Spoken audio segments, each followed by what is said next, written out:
Buenas tardes, profesor Edwin Sosa y compañeros del grupo 3. Mi nombre es John Carlos Orrego Cruz y doy respuesta a la actividad de esta semana. Quiero sobre todo, profesor Edwin Sosa, disculparme con usted, pues no pude acceder a la visita a un archivo. Le comento mi situación, me encuentro viajando, estoy coordinando un grupo de trabajo para un inventario de titulación de tierras y pues me encuentro en la zona. La misma empresa donde realizo la tarea no hay personas de gestión documental, simplemente se siguen a una tabla de retención y los expertos en el tema están en el nivel central en Bogotá. Pero quiero dar mi punto de vista de acuerdo a lo que investigué y lo que ha sido mi experiencia para darle solución, como sabemos, a la actividad. Entonces, en primer lugar, ¿cómo se efectúa la valoración de documentos al interior de la organización? Entonces, como bien sabemos, para tener unas tablas de retención bien definidas, debemos contar con unas tablas de valoración documental, donde se hayan identificado valores primarios y secundarios de los documentos para tener bien compilada la información de la tabla de retención. Como bien sabemos, debemos ir donde los productores documentales. Ellos, aparte de guiarnos sobre cuáles son sus series documentales, producto de las funciones que ellos realizan, o sea, la documentación que se genera, que soporta sus funciones, ellos mismos, como conocedores del tema, nos darán las pautas legales y nos guiarán en el proceso de la valoración. Digamos, si me acerco donde el contador de la organización, él me va a decir, bueno, los comprobantes de egreso son la ley número X del año X, y yo como archivista debo entrar en confirmar si tal situación es real y acorde y está dictaminada por la ley, y así establecer lo que está preceptuado para cada tipo de documentación. Ya son las series que pasan a la siguiente fase, al archivo histórico, que tienen valores permanentes, pues son relativamente inferiores a las que se quedan en el proceso de la retención, y estas ya pues están dictaminadas también por la ley, como sabemos, algunos casos, historias laborales, historias clínicas, entre otras. Y también precisa de valoraciones de historiadores y demás para ese tipo de documentación. Profesor, para dar respuesta al segundo interrogante de cómo se aplican las tablas de retención documental al interior de la organización, pues como bien sabemos, las tablas de retención documental son prácticamente una guía para la organización documental, pues en las entidades. En ese orden de ideas, ellas como identifican las series y subseries documentales, las cuales inicialmente en los archivos de trámite se deben organizar a los parámetros o sistemas que está inmerso en la misma serie, ya sea alfabético, numérico o entre otros. Claro, todo esto de ser fiel reflejo de la tabla de retención documental trasciende a los demás aspectos. Me refiero a una correcta rotulación de expedientes y unidades de almacenamiento, con el correcto uso de códigos que están establecidos para cada serie, las fechas extremas, el almacenaje adecuado.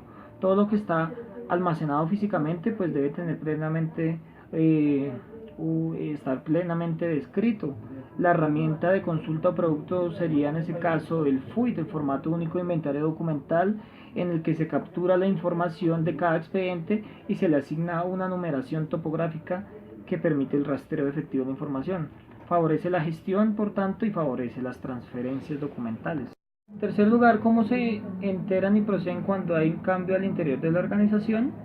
Entonces, como bien sabemos, cuando hay un cambio administrativo al interior de la organización, pues se genera un cambio en la estructura orgánico-funcional.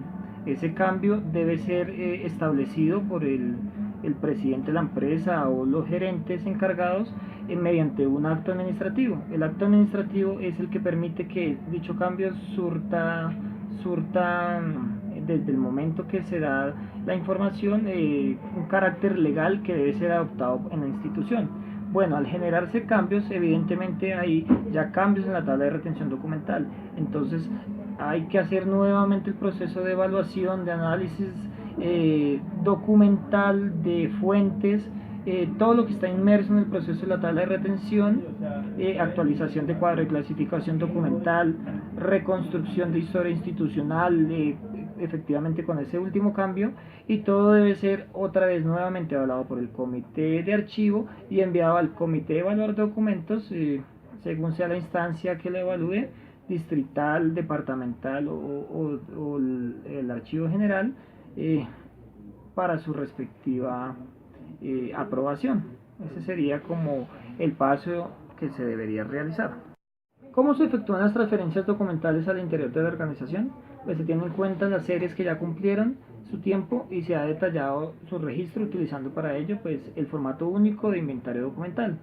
Existe un cronograma de envío al archivo central y por medio de la herramienta mencionada se procede a la verificación de dichas unidades documentales y si cumple con lo que está preceptado en la tabla de retención, o sea, tanto en tiempo de retención y en la forma de organización física como deben llegar bien presentado al archivo de la forma como debe ser, porque está dictaminado que así debe ser, no habrá problema en la formalización del traslado y su respectivo recepcionamiento.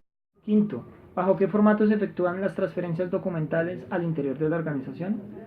Como bien sabemos, pues tenemos el FUID, que es el formato único de inventario documental, y se puede hacer mediante un oficio, pero pues el oficio más es como formalidad de que un departamento envía al archivo central estos documentos, pero el formato único de inventario documental es la herramienta por medio de la cual yo puedo verificar si la documentación que dice ser enviada está bien ordenada. Pues la revisión física, como sabemos, el archivista, las personas auxiliares deben confirmar eso y que cada una esté mencionada en el formato que sería como la fuente que entra a legalizar pues la transferencia documental. Sexto, ¿cómo planear o gestionar las transferencias documentales al interior de la organización? Entonces está establecido primero un cronograma anual según las series documentales a transferir.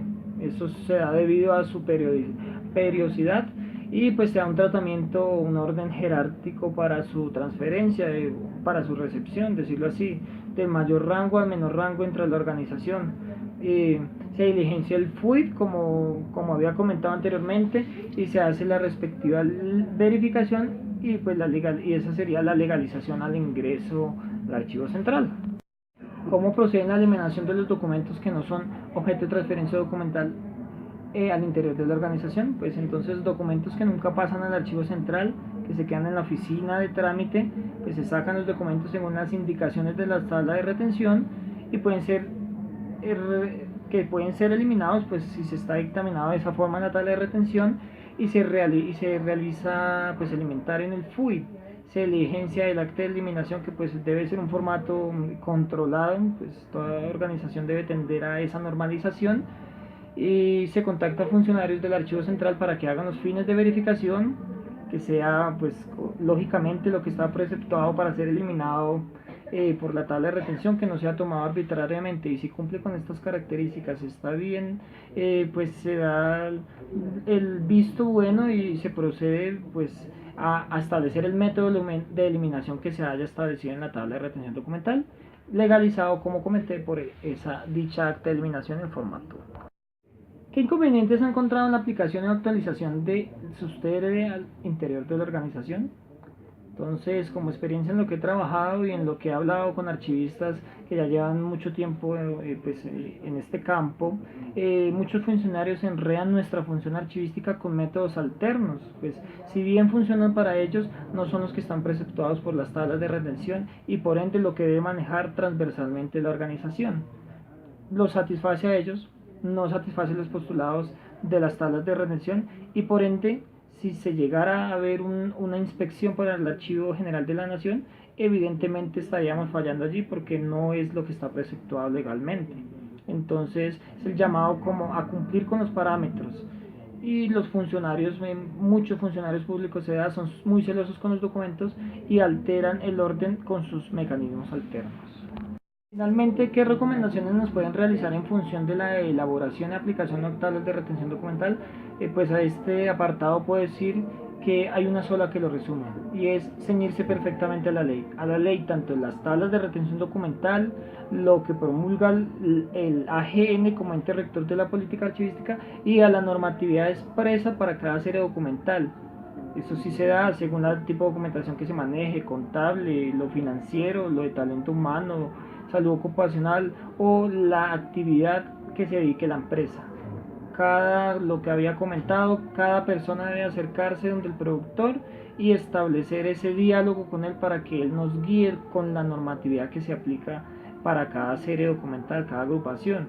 Entonces es eso, es el llamado a actuar bajo los términos de la ley, ser muy cuadriculado, se podría decir muy riguroso, y así nos vamos a evitar problemas antes posibles inspecciones de los entes de control para el caso archivístico de la AGN. Vamos a tener con qué cumplir porque tenemos un archivo organizado de una forma que garantiza las políticas archivísticas, garantiza el rastreo de la información y su disposición y la toma de decisiones.